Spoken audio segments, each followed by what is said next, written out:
Hello friends, welcome back. चलिए start करते हैं नेक्स्ट पार्ट नंबर 8। इससे पहले 7 पार्ट्स कंप्लीट हो चुके हैं और इनके नोट्स आपको टेलीग्राम में अपलोड भी हो चुके हैं। तो टेलीग्राम का आपको लिंक मिल जाएगा डिस्क्रिप्शन में, वहाँ से आप जाके टेलीग्राम से इसकी पीडीएफ डाउनलोड कर सकते हैं। तो चलिए स्टार्ट करते हैं पार्ट 8 के नेक्स्ट क्वेश्चंस। पहला क्वेश्चन देखेंगे कि बिहार के किस व्यक्ति को ग्लोबल एक्सीलेंस अवार्ड 2019 से सम्मानित किया गया है। कौन सा अवार्ड? Global excellence award. तो यहाँ पर नाम देखिएगा, सहजानंद प्रसाद सिंह, राकेश कुमार, वसंत किशोर और नन ऑफ द एबव। ठीक है, इसका जो सही आंसर होगा वो होगा सहजानंद प्रसाद सिंह। इनको ग्लोबल एक्सीलेंस अवार्ड 2019 से ये सम्मानित किया गया है। नेक्स्ट क्वेश्चन, बिहार में कौन सा बैंक सिंगल यूज प्लास्टिक मुक्त पहला बैंक बन गया है। तो सिंगल यूज प्लास्टिक का मतलब ये होता है वैसे प्लास्टिक या पॉलीथीन जिनको हम एक बार ही यूज कर पाते हैं या यूज करते हैं, हम उसको दोबारा यूज नहीं करते। तो ऐसे पॉलीथीन को वहां पर बैन कर दिया गया है। ये आपको बताना है कि कौन सा बैंक है। PNB, ICICI, SBI and HDFC. सही आंसर होगा एसबीआई। ये एसबीआई ऐसा बैंक है जहां पर सिंगल यूज प्लास्टिक को बैन कर दिया गया है। नेक्स्ट, पूर्णतः सौर ऊर्जा का इस्तेमाल करने वाले बिहार का पहला कॉलेज कौन सा है। तो आपको कॉलेज का नाम बताना है जिसने पूर्णतः सौर ऊर्जा से ही वहाँ पर कॉलेज परिसर में जितने भी काम होते हैं, इलेक्ट्रॉनिक्स वर्क जिसमें एनर्जी का यूज़ होता है, वहाँ सारा का सारा सोलर एनर्जी से ही यूज़ किया जाता है। ठीक है, Magadh Mahila college, Patna university, N college and Nalanda university. तो इसका जो सही आंसर होगा वो होगा मगध महिला कॉलेज। ये पहला ऐसी कॉलेज है बिहार में जहाँ पर पूर्णतः सौर ऊर्जा का इस्तेमाल किया जा रहा है। नेक्स्ट, बिहार के किस पर्यटन स्थल को नो प्लास्टिक जोन घोषित किया गया है, यानी कि इस पर्यटन स्थल पर प्लास्टिक का यूज नहीं होगा, यानी कि प्लास्टिक बैन है। तो वो जगह है राजगीर। राजगीर कहाँ पर पड़ता है? ये पड़ता है नालंदा में। ठीक है, तो राजगीर में नालंदा और नालंदा में एक जगह है जिसका नाम है विश्व शांति स्तूप। विश्व शांति स्तूप परिसर। ठीक है, यानी कि विश्व शांति स्तूप का जो कैंपस है, परिसर है, जो कि नालंदा में है और नालंदा राजगीर में है।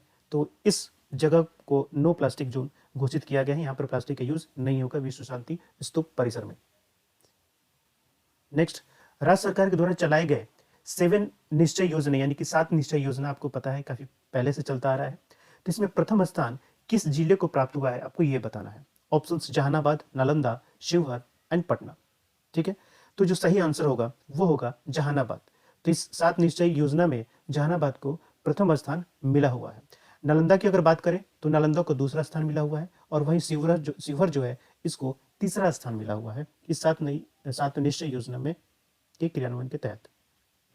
तो जहानाबाद होगा जिसको पहला नंबर मिला हुआ है। बिहार के किस अस्पताल में राज्य का पहला बायो बैंक खोला जाएगा। अगेन जो फेमस हॉस्पिटल्स हैं बिहार के IGIMS, Indira Gandhi institute of medical science, B Darbhanga medical college and hospital, PMCH Patna medical college and hospital and Sasaram medical college. ठीक है, तो ये आपको बताना है कि कहाँ पर बायो बैंक खोला गया है। बायो बैंक यहाँ पर मेनली जो हड्डी होती है यानी कि बोन्स और स्किन ट्रांसप्लांट होने की सुविधा होगी। ठीक है, यहाँ पर मेनली जो बोन्स होंगे यानी कि जो हड्डियाँ होती हैं एंड स्किन ट्रांसप्लांट करने की सुविधा होगी। ठीक है, तो यहाँ पर जो सही आंसर होगा वो Indira Gandhi institute of medical science Patna, यहाँ पर ये व्यवस्था की गई है। देखिए ज़्यादातर जो इस तरीके की मेडिकल से रिलेटेड चीज़ें हैं ये ज़्यादातर आईजीआईएमएस में ही की जाती हैं या फिर वो एम्स में की जाती है पटना। और दोनों में अगर ऑप्शन एक लगाना हो, एम्स भी हो और आईएमएस भी हो, तो इसमें आपको अगर आपको एग्जैक्ट आंसर नहीं पता है तो आप आईजीआईएमएस के थ्रू जाइएगा क्योंकि बहुत सारे इनिशिएटिव यहीं पर लिए जा रहे हैं। नेक्स्ट, आयुष्मान भारत योजना में बिहार का कौन सा जिला प्रथम स्थान पर रहा है आयुष्मान भारत योजना में। ठीक है, पटना, मुजफ्फरपुर, बेगूसराय एंड गया। तो इसमें जो आंसर होगा वो होगा बेगूसराय। बेगूसराय ऐसा जिला है जो आयुष्मान भारत योजना के तहत ये बिहार में प्रथम स्थान पर रहा है। मुख्यमंत्री लालू प्रसाद यादव की जीवनी पर एक फिल्म बन रही है भोजपुरी लैंग्वेज में। ठीक है, तो बताना है कि उस फिल्म का नाम क्या है। यहाँ पर ऑप्शंस आपको नहीं दिए गए हैं, सीधा आपको आंसर ही लिखा गया है। इस फिल्म का है लालटेन, जो कि उनकी पार्टी का चुनाव चिन्ह भी है और इसी लालटेन चुनाव चिन्ह भी ये भोजपुरी फिल्म का नाम भी रखा गया है जो कि इनकी जीवनी पर बनाई जा रही है। तो इसको याद रखना बहुत आसान है। नेक्स्ट, आंध्र प्रदेश में आयोजित 35th यानी कि 35वां राष्ट्रीय जूनियर एथलेटिक्स चैंपियनशिप 2019 में बिहार के किस खिलाड़ी ने लंबी कूद में स्वर्ण पदक जीता है? राकेश कुमार, संतोष कुमार, दिवाकर राय and Anita Devi.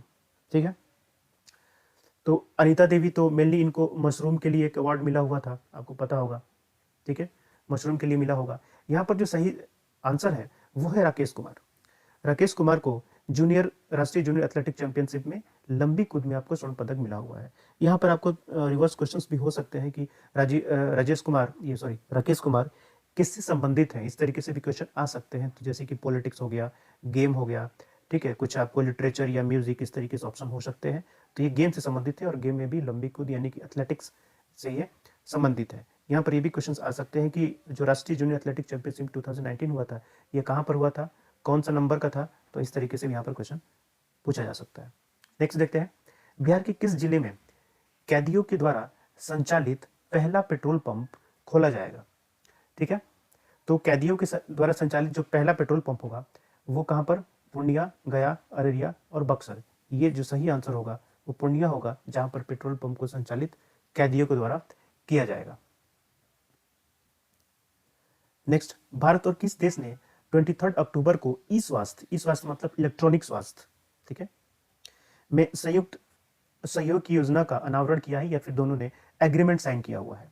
Options Britain, Netherlands, Japan and USA. सही आंसर होगा सी, नीदरलैंड। इसके साथ ही हमने ई स्वास्थ्य में यानी कि इलेक्ट्रॉनिक स्वास्थ्य में एग्रीमेंट साइन किया हुआ है। डेट आपको याद रखने की जरूरत नहीं है, लेकिन बस इतना याद रखिएगा, ई स्वास्थ्य के लिए नीदरलैंड के साथ हमने साइन किया हुआ है। देश का पहला केंद्र शासित प्रदेश जहां जिला स्तर पर सार्वजनिक वित्तीय प्रबंधन प्रणाली का संचालन किया गया है। तो हाल ही फिलहाल में जो पिछले साल 2019 में जो नया यूटी यानी कि यूनियन टेरिटरीज या केंद्र शासित प्रदेश बनाए गए हैं, ये वही है।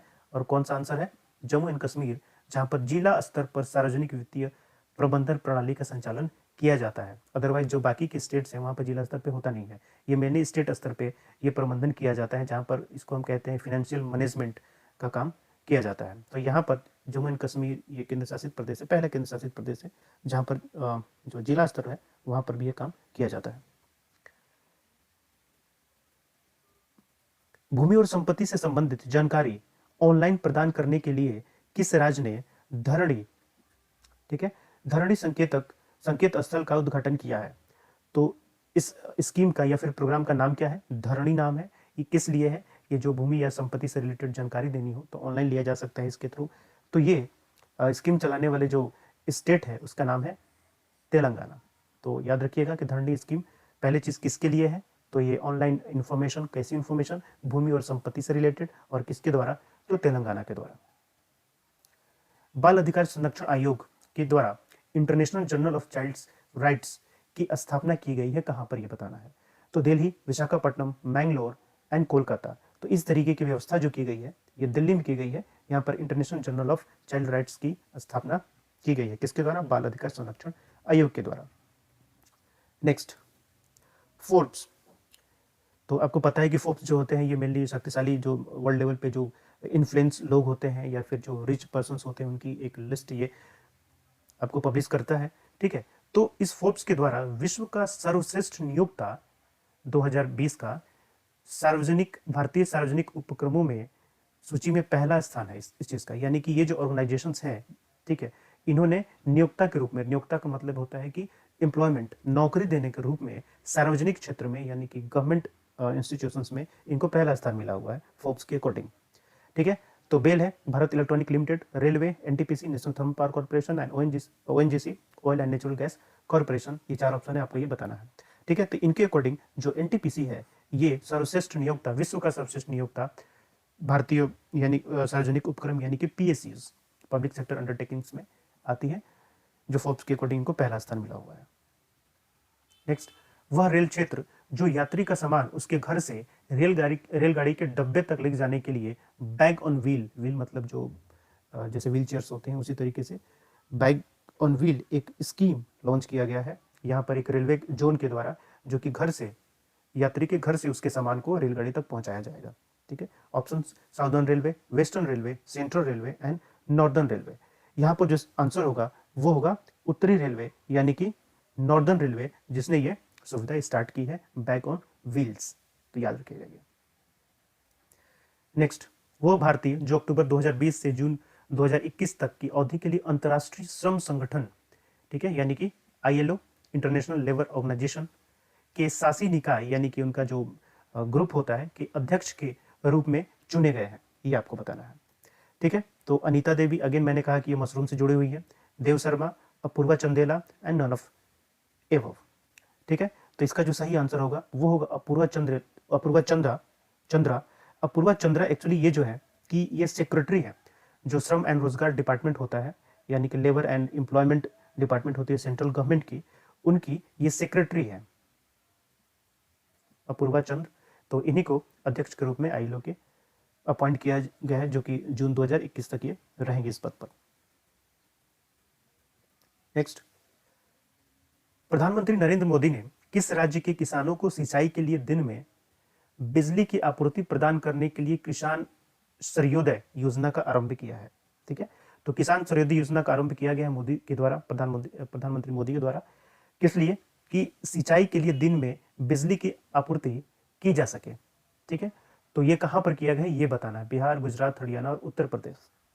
ठीक है, तो ये चारों के चारों देखेंगे कि आप बीजेपी रूल्ड स्टेट्स हैं फिलहाल, तो इसका जो सही आंसर होगा वो होगा गुजरात। यहीं पर इन्होंने किसान सूर्योदय योजना को शुरू किया हुआ है।